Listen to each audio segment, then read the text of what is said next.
नमस्कार, मी गणेश आचवल स्वामी कृपा क्रिएशन्स या यूट्यूब चॅनलमध्ये तुम्हा सर्वांचं मनपूर्वक स्वागत करतो. निमित्त आहे खास, कारण आज आपण जमलो आहे ट्रेलर लॉन्च आणि म्युझिक लॉन्च सोहळ्याला. चित्रपटाचं नावच एकदम धमाल आहे, आईच्या गावात मराठीत बोल. आणि या चित्रपटाची संगीतकार जोडी अविनाश विश्वजित आता दोघेही आपल्यासोबत आहेत. सर्वप्रथम चॅनलतर्फे त्यांचं स्वागत करूया. नमस्कार.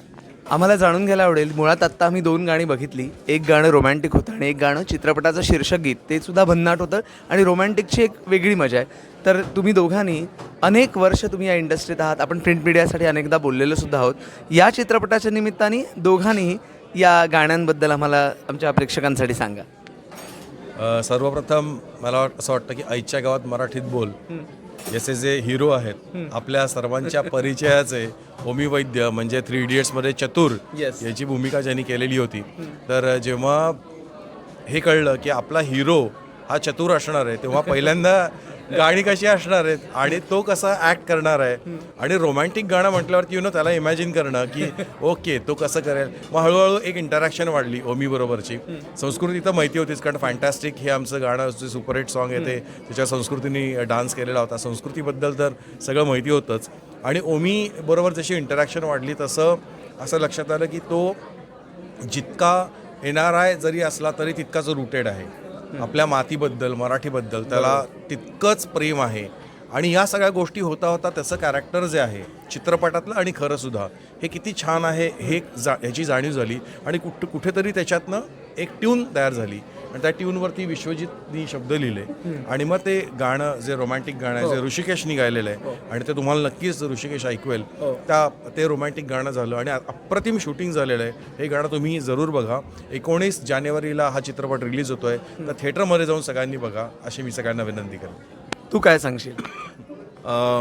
मला असं वाटतं की गाण्याची प्रोसेस असते ना ती फार मजेशीर असते. म्हणजे कसं होतं की हा चित्रपट कॉमेडी आहे. ओमी वैद्यसारखा जो ज्या चतुरच्या कॅरेक्टरमुळे लोकांना खूप माहिती आहे. आणि तर त्याचं कॅरेक्टर आहे की ढेडगुजरं, अर्धवट मराठी बोलणारं, फनी मराठी बोलणारं असं कॅरेक्टर आहे. तर आता त्याला मराठी शिकवणारे 3 कॅरेक्टर्स आहेत या सिनेमामध्ये. तर ते कसं मराठी शिकवतील आणि ते मराठी शिकवताना काय एक्झॅक्ट त्यांची भूमिका कशी असेल आणि याचा टेक कसा असेल ह्याच्यावरती आमची चर्चा झाली होती बेसिक अमृता हर्डीकर बरोबर.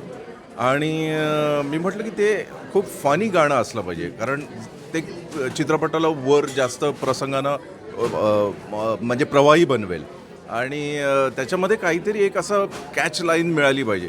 मग वैभव जोशी आणि मी एकदा फोनवरती बोलत होतो, आईच्या गावात काय करायचं या गाण्याचं. म्हटलं हेच करायचं, आईच्या गावात मराठीत बोल असं करूयात. आणि होता होता ती प्रोसेस सुरू झाली की मराठी म्हणजे काय, मराठीपण म्हणजे काय, मराठी भाषा म्हणजे काय, मराठी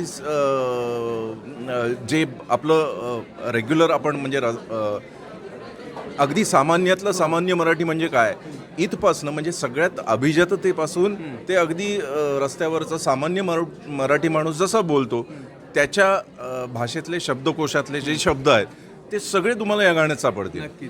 म्हणजे नानाची टांगपासनं ते भरजरी फेटा आणि त्याची लँडिंग लाईन तर फारच सुंदर आहे जी मला खूप आवडते की मायची भाषा सुटली त्याचं जीणं सारं मातीमोल.